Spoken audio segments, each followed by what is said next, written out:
कणाकणात आहे देव नुसताच नाही विठेवर, देव नुसताच नाही विठेवर, हे आयुष्य आहे बघ लय सुंदर, जर हरिनाम घेशील तर. म्हणजे हरिनाम जे फार महत्वाचं आहे. दिवसभर तुम्ही किती जरी बिझी असलात तरी 100% त्या परमेश्वराजवळ 2 मिनिटं त्या परमेश्वराची सेवा करा. बरोबर ना. आपले आई वडील आपले खरे दैवत आहेत. आई वडील असतील जिवंत त्यांच्या पायाला हात लावा, कारण त्यांच्या डोळ्यात कधी अश्रू आले तर आयुष्यभर तुम्ही कधी सुखी होऊ शकत नाही. लक्षात घ्या. त्यामुळे परमेश्वराची सेवा आणि 2 मिनिटं आपली ग्रामदेवता आपली कुलदेवता त्यांची जर सेवा करून जर तुम्ही कामावर निघालात तर बाकी दिवसभर तुम्हाला राम राम करीत बसण्याची गरज नाही. बरोबर ना.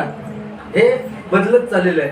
कारण राम कृष्ण हरी आपला मंत्र आहे. रामाच्या नावामध्ये एवढी ताकद आहे, कृष्णाच्या नावामध्ये एवढी ताकद आहे, त्याच्यासाठी रामायण महाभारत वाचूची गरज नाही. पण राम म्हटल्यानंतर रा म्हणतो त्यावेळेस आपलं तोंड उघडतं. म्हणजे आपल्या पोटातील वाईट विचार बाहेर पडून जातात. राम म्हटल्यानंतर बाहेरचे वाईट विचार आपल्या लगेच परत अंतर्गत होत नाही, तोंडातून आतमध्ये होत, म्हणून लगेच म म्हणायचं. तर म म्हटल्यानंतर तोंड आपलं बंद होतं. म्हणजे बाहेर गेलेले विचार परत आत येत नाही. म्हणून राम या शब्दात खूप ताकद आहे. रामकृष्ण क्षणाक्षरी मंत्र आहे. लक्षात घ्या. त्यामुळे काय म्हणतोय बघा, तनामनात आहे कणाकणात आहे देव नुसताच नाही विठेवर, देव नुसताच नाही विठेवर, हे आयुष्य आहे बघ लय सुंदर.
आपल्याला भोगावी लागतात. तुम्ही चालायचं आई वडिलांनी केलं मुलाला फेडायला लागायचं. आता तसं नाही. आता तुम्ही इथे वाईट केलात तर 100% इथे फेडावं लागणार. सकाळी वाईट केलं संध्याकाळपर्यंत तुम्हाला फेडावं लागतं. तर मग आपल्याला देव सुद्धा आता उदाहरण द्यायला वेळ नाहीये, तर देव हवाबाराची गाडी असते त्याचं भजनात देव सुद्धा त्याच्यातून चुकले नाही. देवाला सुद्धा कर्म फेडावं लागलं. म्हणून प्रभुरामाने जे काही कर्म केलं तसं म्हणता येणार नाही.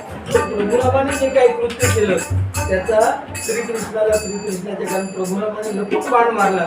श्रीकृष्णाला सुद्धा लपून बाण जरा नावाच्या त्या शिकाऱ्याने मारला आणि श्रीकृष्णाच्या त्या देव अवताराचा सुद्धा शेवट झाला. त्यामुळे देवाला सुद्धा ते चुकलं नाही, ते आपल्याला सुद्धा चुकणार नाही. म्हणून तर भीष्माक त्या बाणांवर झोपाचा लागला. 100 जन्माच्या पूर्वी त्याने पाप केलेलं होतं. जाताना वाटेत त्याला एक सरडा वाटेत दिसला, त्याला इजावा पोचायला नको म्हणून त्यांनी सरड्याला बाणाने उचलून टाकलं.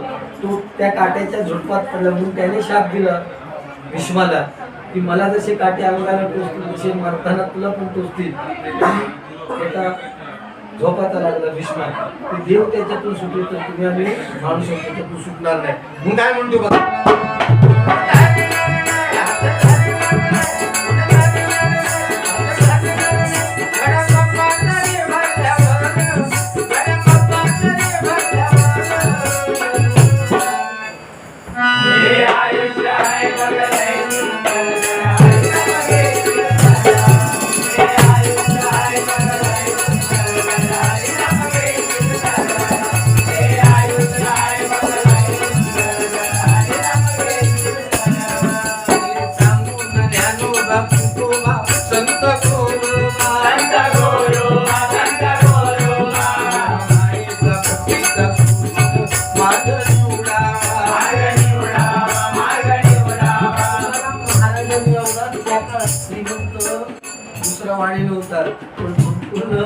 त्याग केला. तुकाराम महाराजांचं नाव इथपर्यंत पोचलं.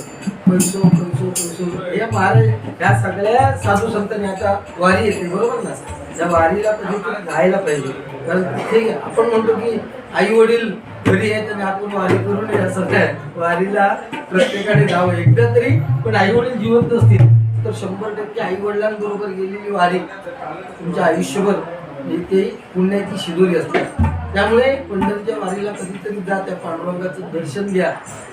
शिर्डीच्या साईबाबांना जायचं तर 1000 रुपये मोजले जातात, लवकर दर्शन हो. तिरुपती बालाजी गेलात तर पैशाच्या शिवाय दर्शन होऊ शकत नाही. पण पंढरपूरला गेलात तर त्या पंढरपूरच्या पांडुरंगाच्या पायाचं दर्शन नाही झाला तरी त्या कळसाचं दर्शन झाला तरी वारकरी म्हणतात आमका पांडुरंगाचं दर्शन झाला. इतकी ताकद त्या पांडुरंग, म्हणून गोरगरिबांचा देव म्हटलेला पांडुरंग. तुझी उच नीच त्यातला काही एक नाही त्या कळसाचं. म्हणून लाखो लोक जातात ना, इतके लाखो लोक, हजारो लोक त्या पांडुरंगाच्या वारीसाठी जातात. एवढी पांडुरंगाच्या त्या नामस्मरणामध्ये ताकद आहे. म्हणून काय म्हणतो बघा,